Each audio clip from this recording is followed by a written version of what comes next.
Gledate Gorenjska poročila na GID TV. Zakaj vsakih 5 let?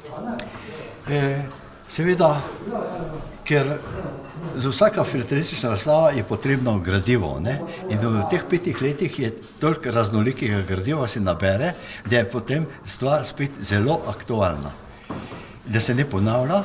In tukaj boste videli na filatelistični razstavi tudi celo zgodovino poteka draževške razstave, ki je posvečena draževški bitki.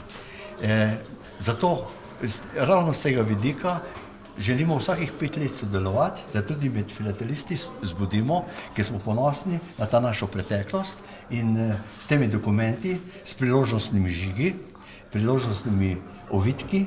Kako vidite, tukaj je to le priložnostni ovitek, ki smo ga tudi mi izdelali, z motivom draževške bitke, pa priložnostni žig.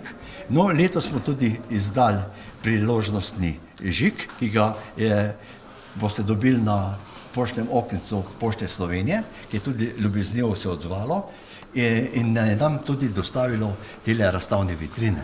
Torej, od katerega leta vse zbirate tukaj dokumente? Mi zbiramo tukaj dokumente že od vsega začetka, od pred 60 let. Razstavljati smo pa začeli leta 2002. Takrat smo pa naših entuzijastov, ki smo tudi zbirali v to smer znamke in filatelistično gradivo, smo se odločili potem, da ovekovečimo in posvetimo tole razstavo, tole NOB, narodnoosvobodilni borbi na Škofjeloškem, v celoti.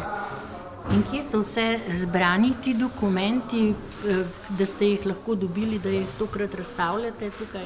Ja, ti dokumenti se zbirajo v glavnem, če zavisi, kakšna je tematska razstava. Če je tematska razstava na Škofjeloškem, potem so pa zbirali dokumenti iz področja Škofje Loke. Potem, imamo pa NOB na Slovenskem in imamo tudi NOB, ki smo sestavni del partizanstvo je bilo v takratni Jugoslaviji, smo tudi z bratskimi republiki zbirali gradivo, in zato boste tudi danes videli tudi ta del razstave, ki smo bili sestavni del pretekle zgodovine, partizanske zgodovine, na kateri smo vsi zelo ponosni.